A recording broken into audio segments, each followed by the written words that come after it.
Hello everyone, स्वागत है आप सभी का हमारे इस प्लेटफॉर्म पे। आज जो हम अपना सेशन कवर करने जा रहे हैं बाल मनोविज्ञान के तहत, वो होने वाला है व्यक्तित्व विभिन्नता का एमसीक्यू। ठीक है, व्यक्तित्व विभिन्नता यानी कि इंडिविजुअल डिफरेंस, इसके ऊपर थ्योरी पोर्शन मैंने कवर कर लिया है। इस बीच बहुत गैप हो गया था, उसके लिए माफ करिएगा। मेरी तबीयत ठीक नहीं थी, तो ये जो गैप है, अदरवाइज मैंने सोचा था कि सितंबर की शुरुआत में ही ये एमसीक्यू और जो आपका लास्ट एक पोर्शन बच रहा है सिलेबस के अंतर्गत, जो एक लास्ट आपका टॉपिक बचा हुआ है, निर्देशन, काउंसलिंग जिसे हम कहते हैं, गाइडेंस एंड काउंसलिंग, यानी कि निर्देशन एवं परामर्श, वो आपका टॉपिक एक बचा हुआ है। तो वो मैं जल्द से जल्द कोशिश करूंगी कि एक दो दिन में वो भी वीडियो आ जाए आपकी। चलिए, अब बिना देरी के शुरू करते हैं आज का अपना ये सेशन। अगर आपने वो वीडियो नहीं देखी है जिसमें व्यक्तित्व विभिन्नता यानी इंडिविजुअल डिफरेंस के बारे में मैंने बात की थी, तो पहले आप वो वीडियो देख लीजिएगा। ज्यादा देर का वीडियो नहीं है, बहुत ही छोटा टॉपिक है और इम्पोर्टेंट है। तो पहले अगर आपने वो नहीं देखा है तो एक बार उससे फेमिलियर हो जाइएगा। पहला क्वेश्चन है, व्यक्तिगत भिन्नता क्या है? यानी कि व्यक्तित्व भिन्नता बोलिए चाहे व्यक्तिगत भिन्नता, ठीक है, एक ही चीज है। इंडिविजुअल डिफरेंस जब मैं आपको पढ़ा रही थी तो मैंने आपको बताया था कि फ्रांसिस गॉल्टन ने पहली बार अध्ययन किया था इसके ऊपर। फ्रांसिस गॉल्टन जो थे, उन्होंने पहली बार अध्ययन किया था, तो इसलिए उनको इसका जनक कहा जाता है, या सबसे पहले जिन्होंने इस बारे में बात करना शुरू की इंडिविजुअल डिफरेंस के बारे में, वो इन्हें ही उसका श्रेय दिया जाता है। अब व्यक्तित्व भिन्नता है क्या? तो हर व्यक्ति एक दूसरे व्यक्ति से अलग होता है, और जो इसका प्रकार है, नेचर है, वो ये है कि हर व्यक्ति एक दूसरे से अलग है, वेरिएबल है। ठीक है, तो इंग्लिश में मैं कहूंगी variability is a fact of nature. अब जो भिन्नताएं हैं वो अलग अलग हो सकती है, चाहे वो शारीरिक भिन्नता हो, चाहे मानसिक हो, चाहे संवेगात्मक हो, मतलब इमोशनल इंटेलिजेंस हो, फिजिकल रूप में अलग हो, इमोशनली रूप में अलग हो, मेंटली हो, कैरेक्टरिस्टिक पर्सनैलिटी, पूरा जो है वो हर व्यक्ति का एक दूसरे से अलग होता है। चाहे वो एक ही पेरेंट्स के दो ही बच्चे क्यों ना हो, भाई बहन, या आप कहिए सिबलिंग्स ही क्यों ना हो, उनके में व्यक्तिगत विभिन्नता जरूर होगी। तो व्यक्तिगत भिन्नता क्या है? आपके ऑप्शन दिए हुए हैं, बौद्धिक है, शारीरिक है, व्यक्तित्व संबंधी है, या उपरोक्त सभी। तो आपका जो ऑप्शन नंबर डी है, वो आपका उत्तर हो जाएगा कि उपरोक्त सभी। बौद्धिक भिन्नता भी होगी, शारीरिक भिन्नता भी होंगी, शारीरिक जो रचना है उसके अंतर्गत भी भिन्नता होती है, व्यक्तित्व संबंधी भी, तो उपरोक्त सभी आपका उत्तर हो जाएगा। नेक्स्ट देखिए, व्यक्तिगत विभिन्नताओं को ज्ञात करने की विधियां हैं। अब अगर मुझे व्यक्तिगत भिन्नताओं को ज्ञात करना है, तो मैंने आपको बताया था कि इसके लिए जो परीक्षण होते हैं वो अलग अलग टाइप के होते हैं, जैसे बुद्धि परीक्षण, जिसको मैं कहूंगी इंटेलिजेंस टेस्ट। इंटेलिजेंस टेस्ट, ये हमने पढ़ा था कि इसके जनक कौन है, इसका कॉन्सेप्ट किसने दिया है, आईक्यू का कॉन्सेप्ट किसने दिया है, स्टर्नर लेके आए थे। फॉर्मूला कौन लेके आया था? टर्मन लेके आए थे। तो ये सब कुछ हमने बात किया है इस वीडियो, मतलब इसके वीडियो में भी, और जब इंटेलिजेंस के बारे में जो टॉपिक था उस वीडियो में भी हमने इसके बारे में बात की है। ठीक, तो फादर ऑफ इंटेलिजेंस टेस्ट बोला जाए तो आपका आंसर हो जाएगा बीने, एल्फर्ड बीने। अगर फादर ऑफ जनक बोला जाए बुद्धि परीक्षण का, तो बीने हो जाएगा। और इसमें वर्क किया था साइमन ने भी उनके साथ। सबसे महत्वपूर्ण संशोधन जो बीने, जब उन्हें जनक कहा जाता है, तो उनके उनके एक्सपेरिमेंट के बाद जो उसमें संशोधन किया गया सबसे महत्वपूर्ण, वो टर्मन लेके आए थे। ठीक है, तो एक बुद्धि परीक्षण होता है, एक व्यक्ति का इतिहास विधि, व्यक्ति का क्या इतिहास है उसको अगर हम डिटेक्ट करते हैं, जानते हैं, उस बारे में बात करते हैं, तो उससे उसका जो प्रेजेंट है वो समझ में आएगा, और फ्यूचर हम कैसा उसका बदल सकते हैं वो समझ में आएगा। तो व्यक्ति इतिहास विधि भी उसकी पर्सनैलिटी को जानने के लिए या इंडिविजुअल डिफरेंस को मापने की एक विधि है। रुचि परीक्षण भी एक विधि है। ठीक है, तो बुद्धि परीक्षण, व्यक्ति इतिहास परीक्षण, रुचि यानी कि इंटरेस्ट टेस्ट, ये सब मैंने उस टाइम आपको बताया था थ्योरी पोर्शन में। ठीक है, तो रुचि परीक्षण भी कि उसकी रुचि किसमें है, तो इससे आप क्यों एक व्यक्ति दूसरे से भिन्न है या पता कर सकते हैं। और ये चीज भी मैंने आपको बताई थी कि कभी भी इन्वायरमेंट का, उसके अलावा जो हेरिडिटी है, इन दोनों का इफेक्ट पड़ता है व्यक्तिगत विभिन्नता पे, कि क्यों है व्यक्ति एक दूसरे से अलग। भले ही एक ही वो माता पिता के पुत्र या पुत्री होंगे, लेकिन उसके बाद भी उनमें शारीरिक, मानसिक, संवेगात्मक और व्यक्तित्व भिन्नता जरूर होगी। ठीक, तो अगर इसमें विधि की बात की जाए तो विधि में आपका ये तीनों है। बुद्धि परीक्षण भी एक विधि के अंतर्गत आता है, व्यक्ति इतिहास भी, रुचि परीक्षण भी, संवेगात्मक ये भी मैंने आपको बताया था। ठीक है, संवेगात्मक ये है, व्यक्तित्व परीक्षण यानी पर्सनैलिटी टेस्ट, अभिक्षमता टेस्ट, ये सब चीज, एप्टीट्यूड टेस्ट जिसे हम कहते हैं, ये सब चीज उसको मापने की एक विधि में से है। ठीक, चलिए, तो आपका उपरोक्त सभी जो है ऑप्शन नंबर डी वो आपका उत्तर हो जाएगा। नेक्स्ट क्वेश्चन देखते हैं हम। मापन किए जाने वाले व्यक्तित्व का प्रत्येक पहलू व्यक्तित्व भिन्नता का अंश है। ये परिभाषा किसने दी थी? ऑप्शन है आपके कर्ट लेविन ने, स्किनर ने, जेम्स ट्रेवर ने या इनमें से कोई नहीं। तो जेम्स ट्रेवर जो है option number C, sorry third का ना स्किनर है, इन्होंने स्किनर ने कहा था। एक सेकंड ना, माफ करिएगा, मैं समझा देती हूँ। हाँ, स्किनर जो थे वो कहे थे मापन किए जाने वाले व्यक्तित्व का प्रत्येक पहलू अगर भिन्नता का अंश है, इसकी बात की जाएगी, तो जो आपका ऑप्शन नंबर बी है स्किनर, इन्होंने कहा था। ये अभी एमसीक्यू सेशन है। जब मैं थ्योरी पोर्शन आपको लास्ट वीडियो में बताई थी, तब उसमें मैंने बताया था कि क्या डेफिनेशन किसने दिया है ना, जो स्टेटमेंट है। तो अभी जो इम्पोर्टेंट है वही आपके क्वेश्चन फॉर्म में जो आए हुए हैं मैं वही लेके चल रही हूँ। बाकी डेफिनेशन उस वीडियो में और दिए हुए हैं। तो अगर अंश की बात की जाएगी तो वो स्किन लेके आए थे, उन्होंने बोला था। ठीक, नेक्स्ट देखिए, व्यक्तिगत विभिन्नताओं को प्रभावित करने वाला कारक है। अब इसका आंसर ऑप्शन नंबर सी होगा, जो मैं गलती से इसमें आपको बोल रही थी, ये है। क्यों? क्योंकि अभी मैंने आपको बताया कि वंशानुक्रम यानी जो हेरिडिटी है और आपका इन्वायरमेंट है, ये बहुत मतलब कारक है, बहुत बड़ा प्रभावित करने वाला व्यक्तिगत विभिन्नताओं को, कि क्यों एक दूसरे से व्यक्ति अलग है। जैसा उसको वातावरण मिलेगा वैसी उसकी रुचि रहेगी। ठीक है, जैसा वातावरण मिलता है, होता है ना कि अगर कोई बच्चा स्पोर्ट्स में अच्छा है लेकिन अगर उसके पेरेंट्स कोऑपरेटिव नहीं है, पेरेंट्स सपोर्टिव नहीं है, तो वो उस चीज को परस्यू नहीं कर पाएगा, है ना। लेकिन अगर वो उसको माहौल मिलता है, वो वातावरण मिलता है, तो वो अपनी रुचि के आगे बढ़ सकता है, उसका पर्सनैलिटी पूरी तरीके से डेवलप होगा फिर उसी फील्ड में। तो इसलिए जो आपको वातावरण मिल रहा है और हेरिडिटी जो वंशानुक्रम है, वो तो इफेक्ट करता ही है कहीं ना कहीं, है ना, हमेशा ही जन्मजात। तो क्वेश्चन नंबर 4 का सी जो है, ए व बी दोनों, ये आपका उत्तर हो जाएगा। नेक्स्ट देखिए, इसी क्वेश्चन को घुमा फिरा के कई एग्जाम में पूछा जा चुका है, चाहे टीचिंग रिलेटेड हो, चाहे आपका मतलब सीटेट वाला पेपर हो, या जैसे और भी एग्जाम्स होते हैं दूसरे स्टेट के, तो उसमें इस चीज को कई बार अलग अलग तरीकों से पूछा गया, पर उत्तर हमेशा एक होगा कि वंशानुक्रम और वातावरण दोनों कारक हैं जो इसे प्रभावित करते हैं। नेक्स्ट क्वेश्चन, व्यक्तिगत विभिन्नताओं के आधार पर शिक्षक को सहायता मिलती है।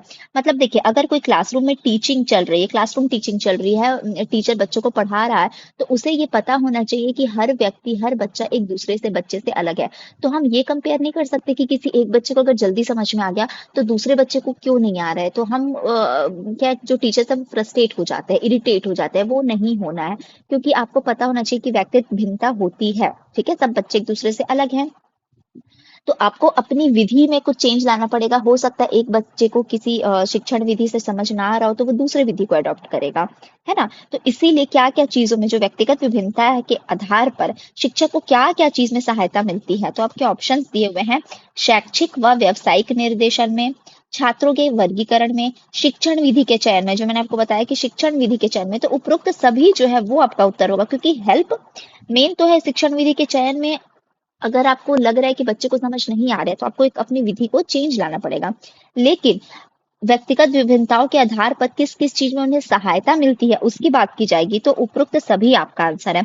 शैक्षिक व व्यावसायिक निर्देशन में, छात्रों के वर्गीकरण में। अब वर्गीकरण से ये आपका अर्थ नहीं होगा कि आप किसी बच्चे को इंटेलिजेंट बोल के सिर्फ उस पर ध्यान दे, अलग कर दे। अगर आप उसको अलग कर रहे हैं तो आपका ये इंटेंशन होना चाहिए कि आप ज्यादा फोकस कर पाए उस बच्चे पे जिसको आपने अलग किया है, जिसको थोड़ा लेट से समझ में आ रहा है, ताकि आप अपना मेथड चेंज कर सके। ठीक, तो इन सभी चीजों में शिक्षक को सहायता मिलती है, इसलिए उपरोक्त सभी, ऑप्शन नंबर डी आपका उत्तर है। अब देखिए, मुख्य रूप से व्यक्तिगत विभिन्नताओं को कितने वर्गों में बांटा जाता है। ये जो क्वेश्चन है ये थोड़ा सा मुझे क्या बोलना चाहिए, डाउटफुल लगा, क्योंकि देखिए मुख्य रूप से व्यक्तिगत भिन्नताओं को कितने वर्गों में बांटा गया है, तो जिस एग्जाम में ये पूछा जा चुका है उसमें इसका आंसर दो लिया गया था, दो, कि मुख्य रूप से हम दो में, इंट्रोवर्ट और एक्सट्रोवर्ट में बांटते हैं, यानी कि अंतर्मुखी और बहिर्मुखी। पर ये इनके हिसाब से नहीं था। ठीक है, जो मैंने दूसरी जगह आंसर देखा तो उसमें लिखा हुआ था चार तरीकों से कितने वर्गों में बांटा गया, तो एक बार मैं आपको और कंफर्म करके अगले वीडियो में बता दूंगी। बाकी मेरे हिसाब से चार वर्गों में बांटा गया था, जो हमने पढ़ा था पिछले बार, की गॉल्टन ने, जिन्हें जनक ही माना जाता है, उन्होंने व्यक्तिगत भिन्नता के चार प्रकार बताए थे। ठीक, देखिए, पहला है आपका शारीरिक, शारीरिक मात्रा तो इधर होगी ये शारीरिक। ठीक, चलिए, मानसिक, मानसिक। शारीरिक में क्या क्या आ जाएगा आपका? रंग, रूप, कद, काठी, इसमें जो अंतर पाए जाते हैं वो शारीरिक हो जाएगा। अब मानसिक में क्या हो जाएगा? जो आपका इंटेलिजेंस है ना, बुद्धि, तर्क करने का जो आपका नेचर है, ये समस्या समाधान आदि, ये सब मानसिक हो जाएगा। ठीक। संवेगात्मक यानी इमोशनल, इमोशनली भी लोग अलग होते हैं। क्रोध, किसी में क्रोध ज्यादा होती है, किसी में एकदम कम होती है। ईर्ष्या की भावना होती है, तो क्रोध, ईर्ष्या, इन सब आदि में अंतर होना या अधिकता होना, ये संवेगात्मक। फिर व्यक्तित्व, ठीक है, पर्सनैलिटी जो आपकी है, व्यक्तित्व, जैसे कि आप शर्मीले हैं, मिलनसार है, अंतर्मुखी है, बहिर्मुखी है, ये सारी चीजें। तो मुख्य रूप से 4 तरीकों में बांटा जाता है गॉल्टन के हिसाब से भी, लेकिन उस एग्जाम में 2 लिया गया था, ये सोच के कि अंतर्मुखी और बहिर्मुखी, ठीक है। तो ये थोड़ा सा एक डाउटफुल क्वेश्चन है, बट जो मेन गॉल्टन के हिसाब से अगर इसमें लिख देता कि गॉल्टन ने व्यक्तित्व भिन्नता की, तो वो 4 प्रकार बताए थे। चलिए ठीक है, मैं यहाँ पे भी टिक कर दे रही हूँ, थोड़ा डाउटफुल क्वेश्चन है क्योंकि व्यक्तिक भिन्नता के अध्ययन से संबंधित है। व्यक्तिक भिन्नता जो है, हम्म, उसके अध्ययन से किन्होंने इस पे अध्ययन किया था? तो गॉल्टन तो बिल्कुल थे, कैटल ने भी, ए और बी दोनों, ठीक है, ए और बी दोनों इसका उत्तर है। किसने मानव प्रकृति के आधार पर व्यक्तित्व के 2 प्रमुख प्रकार बताए हैं, जैसे अंतर्मुखी और बहिर्मुखी? देखिए यही चीज मैं आपको बोल रही थी कि मानव प्रकृति के आधार पर, है ना, उसके नेचर के आधार पर अगर व्यक्तित्व की बात की जाएगी तब 2 आएगा, अदरवाइज व्यक्तित्व भिन्नता को 4 मेन गॉल्टर ने बताया है। तो मानव प्रकृति के आधार पर, और और भी आप, मैंने आपको कुछ बताया था क्या? 5 तरीका, एक इंटरेस्ट होता है, रुचि होता है, ठीक है, ऐसे तो बहुत सारे। किसने मानव प्रकृति के आधार पर व्यक्तित्व के 2 प्रमुख प्रकार बताए हैं, अंतर्मुखी और बहिर्मुखी? याद करिए, ये क्वेश्चन जब हम लोग इंटेलिजेंस पढ़ रहे थे शायद, तब के सिलेबस के अंतर्गत हमने कवर किया था कि जुंग जो है, जिसे कई जगह युंग भी लिखा रहता है, तो वो उन्होंने बोला था कि अंतर्मुखी और बहिर्मुखी ये 2 पर्सनैलिटी हैं, ठीक है। ये हमने पर्सनैलिटी वाले उसमें कवर किया था कि लोग अलग अलग, पहले हमने देखा था कि किसकी किसकी क्या थ्योरीज है, ठीक है, लोग क्यों अलग होते हैं। तो मनोवैज्ञानिक गुणों के आधार पर अगर बात की जाएगी, तो जो युंग थे या जुंग जिन्हें हम कहते हैं, उन्होंने बोला था कि एक इंट्रोवर्ट होते हैं, अंतर्मुखी जिसे मैं बोलूंगी, एक बहिर्मुखी होते हैं जिसको एक्सट्रोवर्ट बोलूंगी, एक्सट्रोवर्ट, ठीक, और एक एम्बीवर्ट जिसे कि जो आईजैंक बताए जिन्होंने बोला था। मेन जुंग ने ही डिवाइड किया था, लेकिन बाद में इसमें एक एम्बीवर्ट, आईजैंक जो थे उन्होंने एम्बीवर्ट ऐड किया। एम्बीवर्ट मतलब उभयमुखी, उभयमुखी मतलब जो दोनों के मिक्सचर रहते हैं, जहां पे जिस चीज की जरूरत है वहां इंट्रोवर्ट या फिर एक्सट्रोवर्ट, ठीक। तो ये सब कुछ हमने कवर किया था पर्सनैलिटी वाले लेसन में, ठीक है, कंसेप्ट ऑफ पर्सनैलिटी के लेसन में। चलिए, तो अगर 2 प्रमुख प्रकार बताए हैं, जुंग ने बताए थे, युंग लिखा हो सकता है या जुंग लिखा हो सकता है। Question number 9,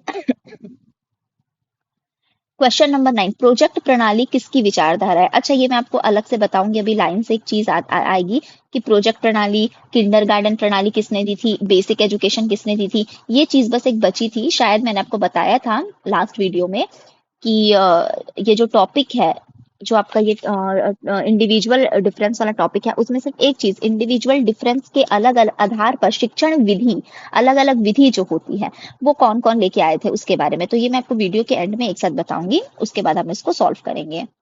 question number 10, Montessori प्रणाली की जन्मदात्री है, कौन है भाई?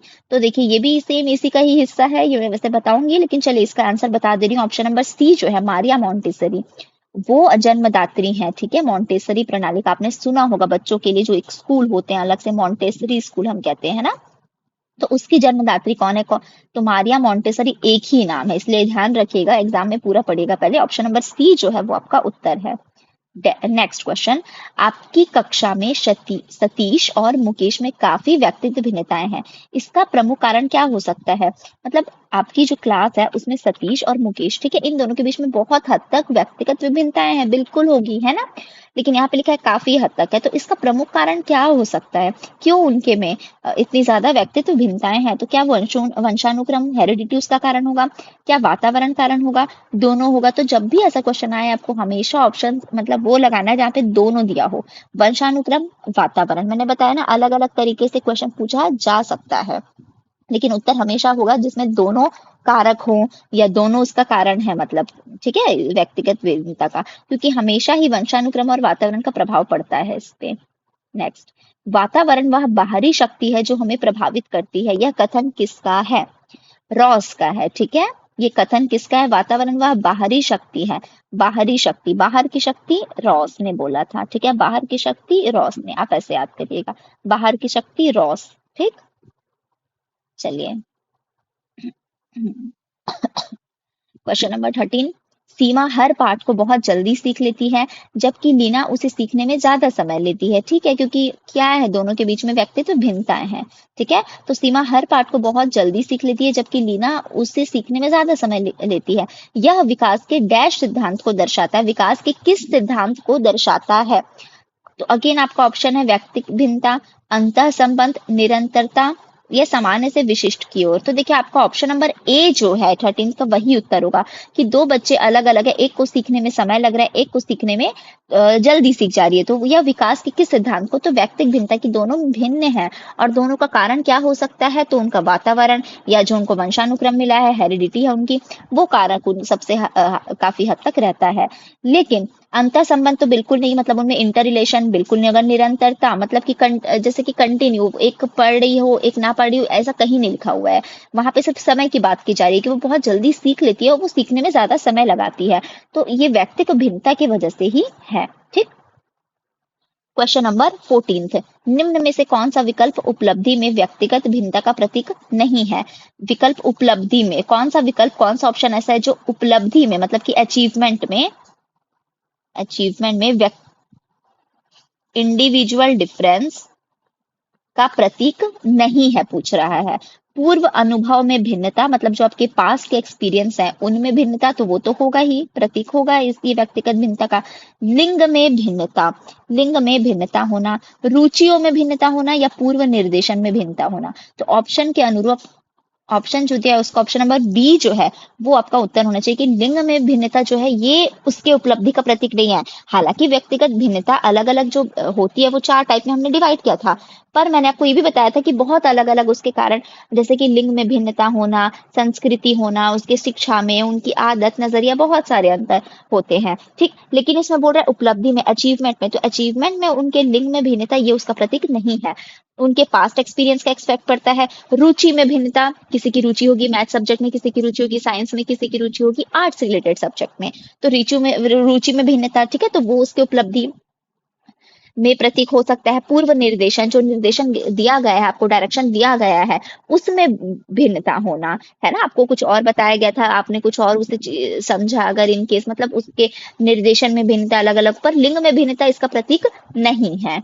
नेक्स्ट, प्रकृति का नियम है कि, प्रकृति का क्या नियम है भाई, कि कोई भी दो व्यक्ति पूर्णतः एक जैसे नहीं हो सकते, बिल्कुल सही। आगे और पढ़ लेते हैं, लेकिन दो व्यक्ति पूर्णतः एक जैसे ही होते हैं, बिल्कुल गलत है। इस संदर्भ में कुछ कहा नहीं जा सकता, ये भी गलत है, क्योंकि हम इस संदर्भ में कह सकते हैं, क्या कह सकते हैं, कि कोई भी दो व्यक्ति पूर्णतः एक जैसे नहीं हो सकते हैं, ठीक। ऑप्शन नंबर ए जो है वो आपका उत्तर हो जाएगा, क्योंकि हम यही पढ़ रहे हैं, व्यक्तिगत भिन्नता यही है कि कोई भी व्यक्ति पूर्णतः एक जैसे नहीं हो सकता है, कि शारीरिक रचना में दोनों सेम हो, अगर वो ट्विंस हैं, जुड़वा है, शारीरिक रचना में सेम हो, लेकिन फिर भी उनका जो इमोशनल एक एस्पेक्ट होता है वो अलग होगा, है ना। इमोशनल अलग, किसी को हो सकता है क्रोध जल्दी आता हो, कोई शांत रहता हो, दोनों में से। या अगर उनका भावनात्मक, जैसे कि मैंने बताया कि इमोशनल, फिजिकल ठीक है, सेम भी है, तो भी मानसिक जो है, रुचि जो है वो अलग हो सकती है। तो पूर्णतः एक जैसे नहीं हो सकते, ये प्रकृति का ही नियम है। Question number 16। व्यक्तिक भिन्नता के लिए मिलन के संबंध में एक अध्यापक की भूमिका क्या होनी चाहिए? एक अध्यापक की भूमिका इसमें क्या होनी चाहिए? 1 मिनट का समय दीजिएगा। एक्चुअली इस बीच मुझे टाइफाइड हो गया था, इसलिए ही मैं वीडियो लेके नहीं आ पा रही थी। नहीं तो मैंने सोचा था कि 2 सितंबर या 3 सितंबर के आसपास आपका पूरा सिलेबस कंप्लीट हो जाता, लेकिन इस वजह से डिले हो गया। चलिए नेक्स्ट, व्यक्तिगत भिन्नता के लिए मिलन के संबंध में एक अध्यापक की भूमिका क्या होनी चाहिए? पहला ऑप्शन है व्यक्ति के दृष्टिकोण, अभिरुचि और योग्यता को जानने का प्रयास, बिल्कुल होना चाहिए ये। व्यक्ति आधारित पाठ्यक्रमों मतलब जो आपका करिकुलम है उनकी आवश्यकता के अनुसार जानने की कोशिश को, उनकी मतलब बच्चों के हिसाब से, ठीक है, व्यक्ति आधारित पाठ्यक्रम को उनकी आवश्यकता के अनुसार जो बच्चे हैं, जो जो अधिगम करता हम जिसे कहते हैं लर्नर्स है, उनके अनुसार जानने की कोशिश, उपरोक्त दोनों। तो आपको समझ में आ गया होगा कि उपरोक्त दोनों ही आपका उत्तर है, क्योंकि व्यक्ति का दृष्टिकोण, जो उसका नजरिया है, जो उसकी रुचि है, योग्यता, उसको जानने का प्रयास अध्यापक को करना चाहिए। व्यक्तित्व भिन्नता यही है कि हर बच्चा क्यों अलग है, उसकी दृष्टिकोण अलग है, रुचियां अलग है, योग्यता, उसको जानने का प्रयास करना चाहिए। और जो उसका करिकुलम है, जो आपका सिलेबस है, उनको उसकी आवश्यकता अनुसार आप जानने की कोशिश करें। तो उपरोक्त दोनों एक अध्यापक की भूमिका होनी चाहिए दोनों में। Next, question number 17। व्यक्तिक भिन्नता का अर्थ क्या है? बेसिक सा क्वेश्चन है कि दो व्यक्तियों में शारीरिक भिन्नता होना, तो क्या सिर्फ शारीरिक भिन्नता होगी? नहीं, कोई दो व्यक्ति शारीरिक, मानसिक योग्यता, संवेगात्मक दशा में समान और एक जैसे नहीं होते हैं। बिल्कुल सही। नेक्स्ट देख लेते हैं, कोई भी दो व्यक्ति शारीरिक और मानसिक, तो सिर्फ शारीरिक मानसिक के अलावा देखिए संवेगात्मक, मेन तो ये भी है, एक और एक जैसे होते हैं लिखा है। बिल्कुल गलत, उपरोक्त में से कोई नहीं। तो ऑप्शन नंबर बी जो है वो आपका उत्तर हो जाएगा क्वेश्चन नंबर 17 का, कि कोई भी दो व्यक्ति शारीरिक, मानसिक योग्यता और संवेगात्मक दशा में समान और एक जैसे नहीं होते हैं। ठीक। व्यक्तियों में एक दूसरे से भिन्नता क्यों होती है? क्वेश्चन नंबर 18 पूछ रहा है कि व्यक्तियों में एक दूसरे से भिन्नता क्यों होती है। तो सबसे पहला क्वेश्चन है वातावरण के प्रभाव के कारण, दूसरा जन्मजात विशेषताओं के कारण, तीसरा है वंशानुक्रम और वातावरण। जहां पे एक साथ ये आया मतलब आपका वही उत्तर हो जाएगा। मैंने बताया था है ना, प्रत्येक व्यक्ति को उसके माता पिता से जीनों का भिन्न समुच्चय प्राप्त होने के कारण। तो सिर्फ ये आपके जो जीन्स हैं उस वजह से नहीं, बल्कि वंशानुक्रम और वातावरण के बीच जो इंटर रिलेशन है उस वजह से। तो आपका ऑप्शन नंबर सी जो है वो उत्तर हो जाएगा। नेक्स्ट, व्यक्तिक विभिन्नता को निम्नलिखित कारकों में से कौन सा कारक प्रभावित करता है? अगेन देखिए वही क्वेश्चन मैंने बताया ना, हर बहुत से एग्जाम में ये बेसिक क्वेश्चन है, तो इसका उत्तर हमेशा याद रखिएगा, दोनों कारण है। केवल वातावरणीय कारक नहीं, केवल वंशानुक्रम नहीं। ऑप्शन नंबर सी जो है, वातावरणीय एवं वंशानुगत दोनों कारक हैं, इसके दोनों प्रभावित करते हैं। नेक्स्ट, बालक की आयु में वृद्धि होने के साथ साथ उसका विकास होता है। अब बालक की जैसे जैसे आयु बढ़ रही है, वृद्धि हो रही है, उसके साथ साथ उसका किस प्रकार का विकास होगा? शारीरिक विकास होगा, तो शारीरिक तो विकास होता ही है एज के साथ साथ आपका। ठीक है। मानसिक विकास होगा, बिल्कुल होगा। क्या सिर्फ शरीर में वो बढ़ रहा है? मानसिक, जब तक उसके अंदर कोई अलग अलग से अगर मान लीजिए कुछ बीमारी बोलिए या कुछ उस टाइप पर नहीं है, तब तक तो ऑब्वियसली मानसिक विकास भी होगा उसका। और संवेगात्मक, इमोशनली भी हो सकता है बच्चा पहले जिस प्रकार से उसका नेचर हो वो उसमें भी चेंजेस आते हैं। आप जैसे पहले थे स्कूल टाइम पे, जरूरी नहीं है आज के टाइम पे भी आपका इमोशनल क्वोशंट उतना ही हो, उतने ही आप इमोशनल हो, या आप प्रैक्टिकल कम हो थे पहले तो अब प्रैक्टिकल हो सकता है ज्यादा सोचते हो, है ना। तो ये डिफरेंसेस रहती है, ये विकास होता है। तो जिस जिस जिस जैसे जैसे आयु में वृद्धि होती है वैसे वैसे उनका शारीरिक, मानसिक, संवेगात्मक तीनों प्रकार का विकास होता है। तो ऑप्शन नंबर डी जो है आपका उत्तर हो जाएगा। शिक्षार्थी यानी कि जो लर्नर्स हैं, शिक्षा ग्रहण करने वाले शिक्षार्थी व्यक्तिक भिन्नता प्रदर्शित करते हैं, है ना। शिक्षार्थी क्या दिखाते हैं भाई कि हमारे में व्यक्तिक भिन्नता है। तो अतः शिक्षक को, इसलिए शिक्षक को क्या करना चाहिए? आपको पता है कि शिक्षार्थी अलग अलग है, व्यक्तिक भिन्नता है, तो शिक्षक को क्या करना चाहिए? अधिगम की एक समान गति पर बल देना चाहिए। एक समान गति, एक जैसे गति, अधिगम मतलब लर्निंग।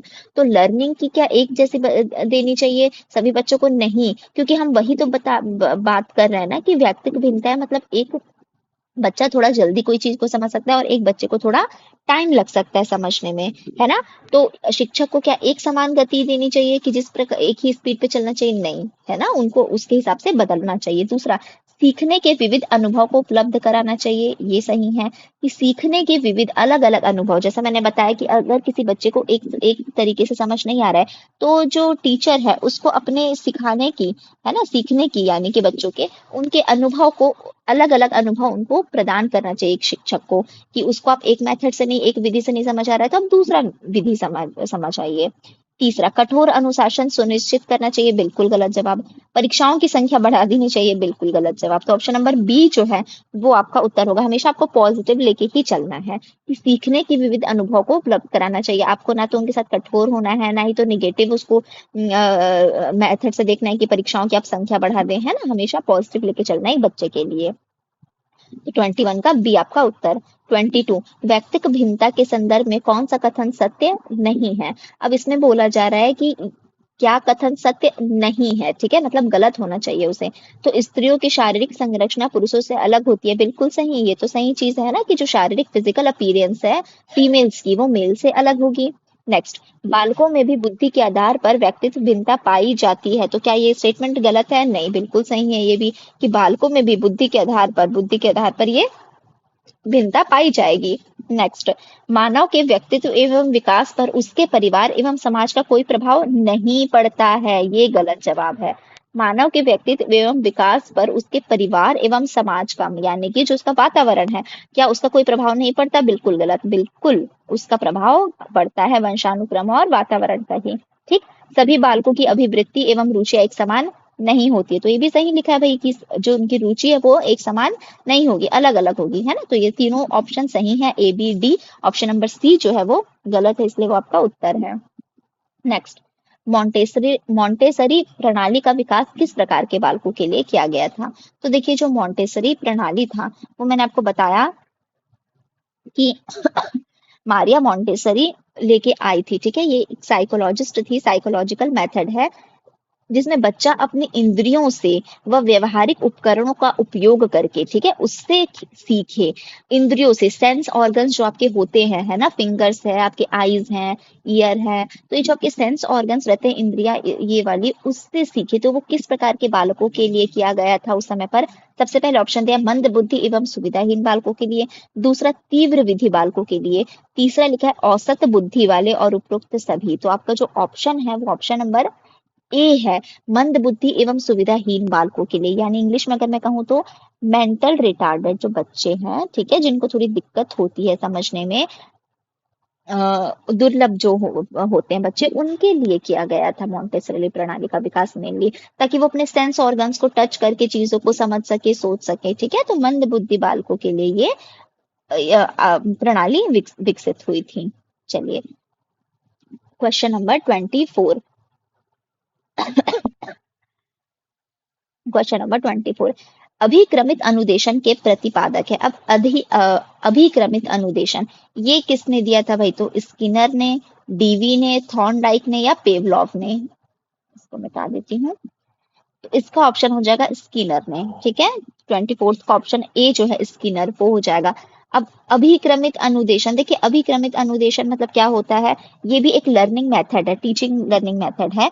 अभिक्रमित अधिगम अनुदेशन, यानी कि इसमें क्या होता है, जो भी आपके टीचिंग लर्निंग मटेरियल्स हो, जो भी अलग अलग मटेरियल्स पाए जाते हैं, उनको छोटे छोटे पदों में हम विभाजित कर देते हैं, सीक्वेंस बना देते हैं कि एक टाइम पे एक चीज ये सीखेगा। श्रृंखलाबद्ध करने की एक्चुअली ये प्रक्रिया है। इसके सहारे क्या होता है, जो अधिगम करता है यानी जो लर्नर्स है, वो जहां तक जानता है, यहाँ एक स्टेप हो गया, उसके आगे की चीजों को, नवीन ज्ञान को खुद ही सीख सके, ठीक है, उस सब चीजों को लेके, तो उसको हम बोलते हैं अभिक्रमित अनुदेशन, ठीक है। अभिक्रमित अनुदेशन जिसको मैं इंग्लिश में बोलूंगी प्रोग्राम्ड इंस्ट्रक्शन या लर्निंग, प्रोग्राम्ड इंस्ट्रक्शन, ठीक है, इंस्ट्रक्शंस जो दिए जाते हैं। रिसर्च बेस्ड सिस्टम है, ठीक है, बहुत सारे रिसर्च किए जा रहे हैं साइकोलॉजिस्ट के द्वारा, तो ये एक रिसर्च बेस्ड सिस्टम है जो लर्नर्स को हेल्प करता है, सीखने के लिए मदद करता है, ठीक। इसमें जो भी आपके टेक्स्ट बुक्स है या मशीन होगा, कंप्यूटर होगा, जो भी चीज, जो भी आपके लर्निंग मटेरियल है, उस सबको हम विभाजित कर देते हैं एक श्रृंखलाबद्ध तरीके से, और बच्चा उस हिसाब से फिर आगे सीखता है। तो स्किनर इसके प्रतिपादक हैं। Next, question number 25, Kinder garden प्रणाली के प्रतिपादक है। अब किंडर गार्डन की बात की जाएगी तो फ्रोबेल, बहुत ही इंपॉर्टेंट क्वेश्चन है, याद रखिएगा, किंडर गार्डन, ठीक है, इसके प्रणाली के कौन प्रतिपादक थे? फ्रोबेल नाम था उनका, ठीक। तो क्वेश्चन नंबर 25 का ऑप्शन ए आपका उत्तर हो जाएगा। 26, निम्नलिखित में से कौन सा कथन सही है? ऑप्शन ए, दो व्यक्ति समान नहीं होते हैं, तो ये ऑप्शन जो है ये बिल्कुल, दो व्यक्ति समान नहीं होते हैं, बिल्कुल सही है।